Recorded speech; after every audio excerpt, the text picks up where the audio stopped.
The Phony Clue.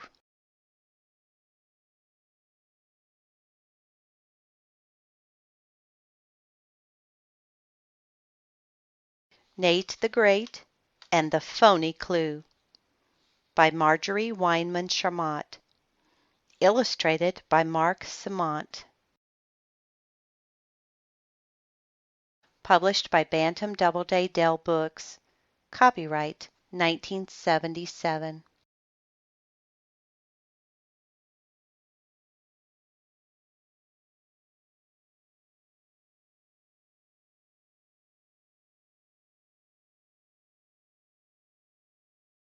I, Nate the Great, am a great detective. I have just solved a big case.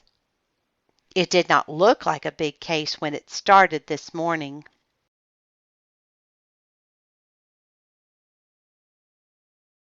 My dog Sludge and I were running around the block for exercise. We ran past Annie and her dog Fang. We ran past Rosamond and 3 of her cats.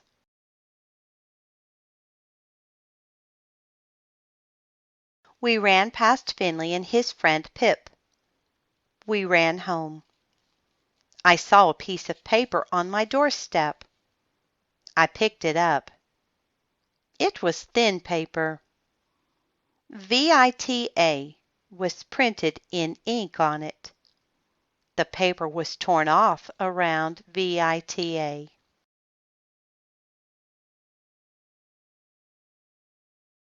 What did it mean? I got a dictionary. I looked up VITA. I found that VITA could be the start of a word.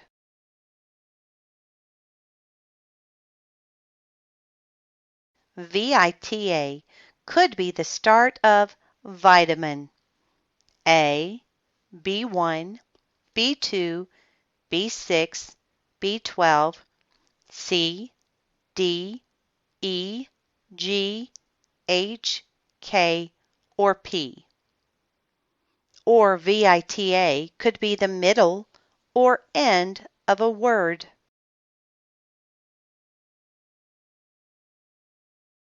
It could even be part of a long message. The mystery got bigger as I thought about it. I, Nate the Great, knew there was a missing piece or pieces to the paper. Who or what had torn them? I let Sludge sniff the piece of paper. We will look for the pieces, I said. I, Nate the Great, thought, who or what tears paper? Of course! Rosamond's cats.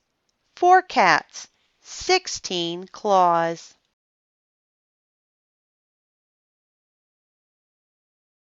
"16 claws could tear a lot."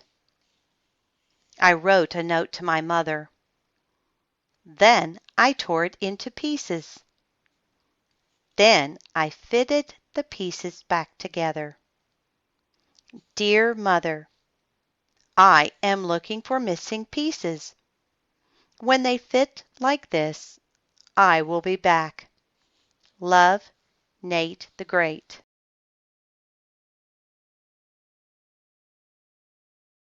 I put a pancake in my pocket.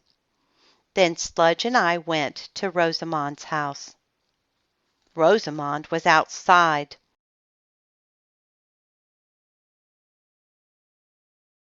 With 3 of her cats.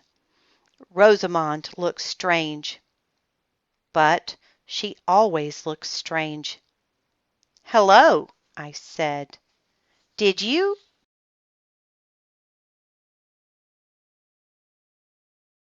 leave a note on my doorstep this morning? Did your cats tear it?"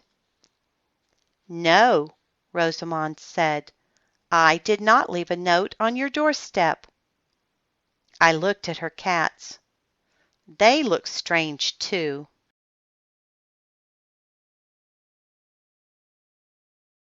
"My cats have been with me all morning," Rosamond said. except Big Hex. Big Hex spent the morning in his favorite tree.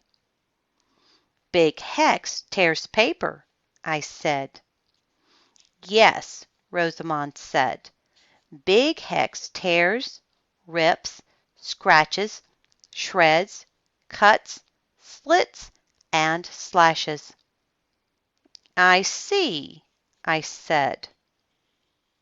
Did Big Hex tear, rip, scratch, shred, cut, slit, or slash a piece of paper today?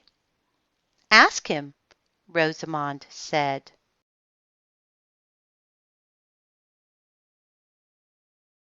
I looked up. I saw Big Hex sitting on a branch of the tree. I, Nate the Great, was in luck. I saw a piece of paper stuck on a twig close to Big Hex. Too close.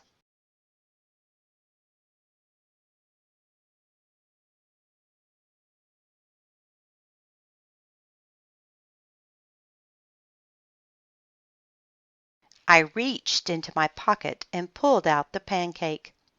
I threw it to the ground. Big Hex jumped down and started to eat the pancake. I reached up and grabbed the piece of paper. Now I had two pieces. I put them together. They fit, I said. It is a message. Look. Now the paper says, Invitation. Come to my house at 3. VITA was part of invitation.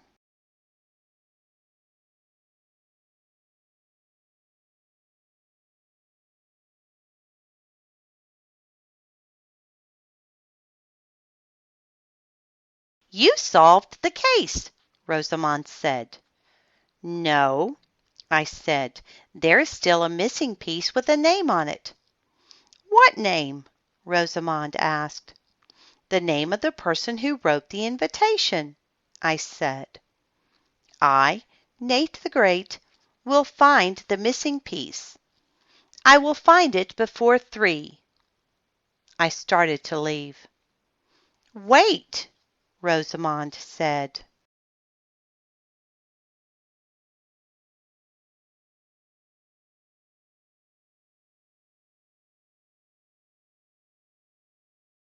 Big Hex wants to thank you for the pancake. How does Big Hex thank? I asked.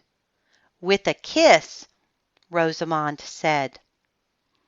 I, Nate the Great, did not want to be kissed by anyone who tears, rips, scratches, shreds, cuts, slits, and slashes. No thanks for the thanks, I said. Sludge and I ran home. It was time for lunch. I made some pancakes. I gave Sludge a bone.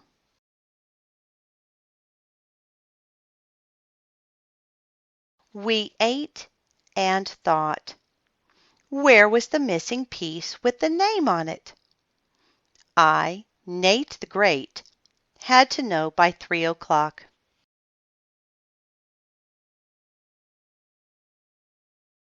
Sludge and I started out again. I saw Annie and her dog Fang coming down the street. They were with Finley and Pip. Pip does not say much.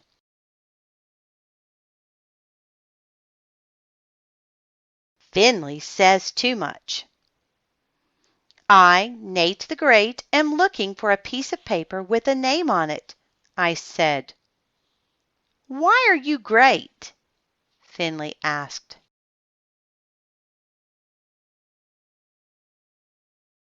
I solve cases, I said. I find and I find out. Why don't you find the piece of paper? Finley asked. Nate the Great will find it, Annie said. Ha! Finley said. Maybe he's great. Maybe he's not. Pip said nothing. Finley and Pip walked away.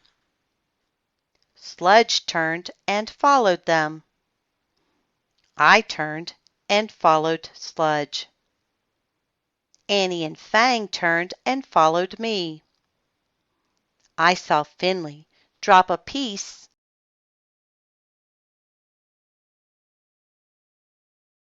of paper into the sewer and walk away.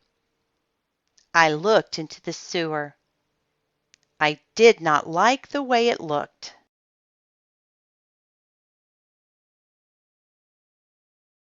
But the paper was there. It could be the missing piece. How could I get the paper out? I, Nate the Great, needed something long and sharp. I saw something long and sharp beside me. Fang's teeth.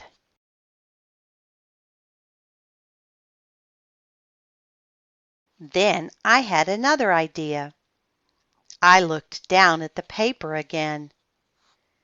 It looked blank. The print must be on the side that is facing down, I said. We must wait.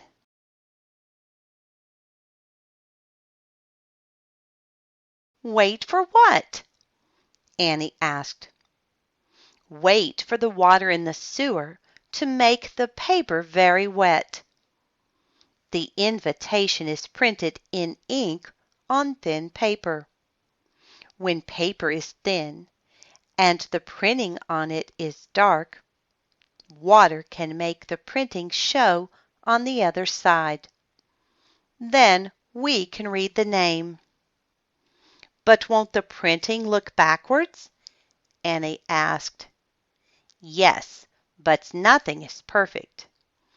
I, Nate the Great, say that nothing is perfect. The paper was getting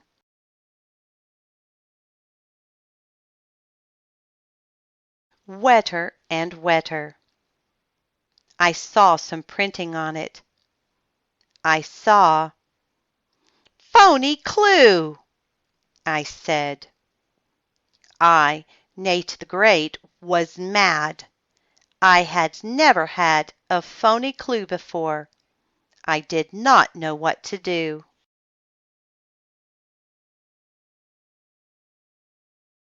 I could not find the missing piece. I looked at the pieces in my hand. I, Nate the Great, thought.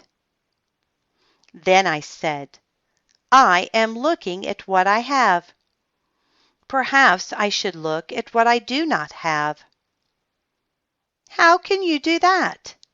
Annie asked, when you do not have it.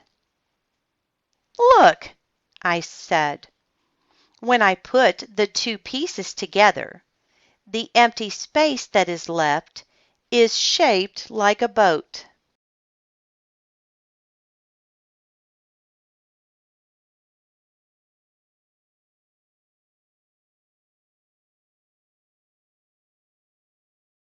So the missing piece is shaped like a boat. I, Nate the Great, will look for a paper boat. What if you can't find it before 3 o'clock? Annie asked. Then I am sunk, I said. Sludge and I walked and thought.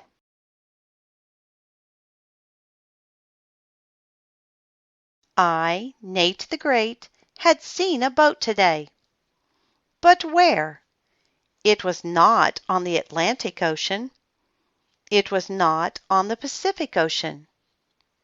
It was on a paper ocean. Sludge and I ran to the paper ocean. The paper boat was there. I fitted my pieces of the invitation around it.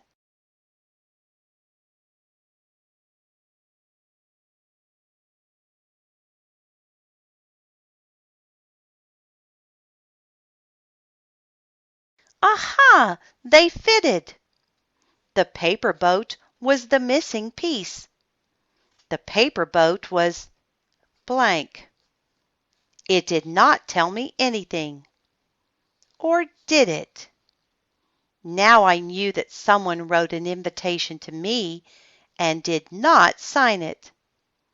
The same someone tore the invitation into pieces and left one piece on my doorstep, and put one piece in the tree, and pasted one piece on the paper ocean. Someone did not think that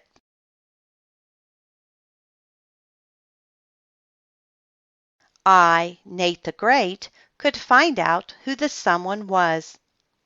Someone was testing me. I looked at the paper boat on the paper water. Paper and water. I had just seen paper in water. The phony clue in the sewer. I, Nate the Great, had an idea. Sludge and I ran home. I filled my sink with water. I took the two pieces of the invitation and turned them over and put them in the water. Now the printing on them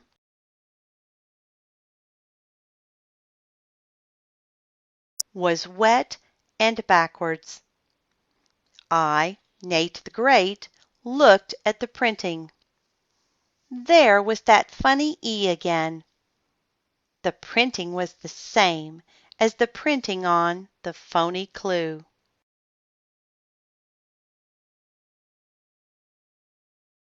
I, Nate the Great, knew the case was solved. It was not yet 3 o'clock. This was an invitation I wanted to answer exactly on time. Sludge and I ran around the block and around the block until it was 3 o'clock. Then we went to Finley's house. Finley was with Pip. Pip did not say anything.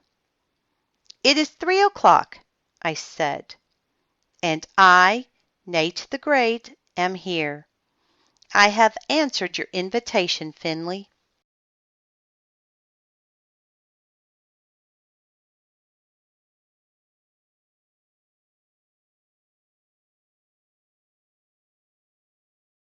Finley gulped.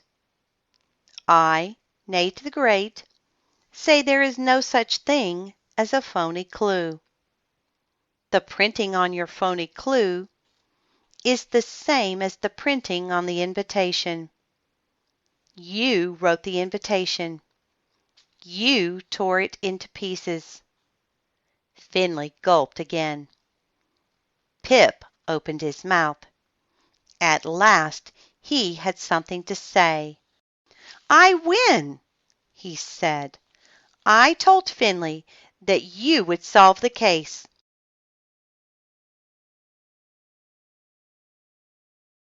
By 3 o'clock. "I lose," Finley said. "You are a great detective." "Thank you," I said. I, Nate the Great, felt great. I was glad the case was over. Sludge and I started to run. We ran past Annie and Fang. "I solved the case," I said.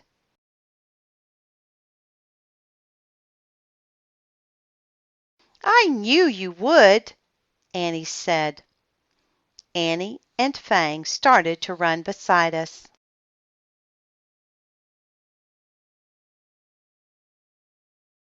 We all ran home for pancakes and bones.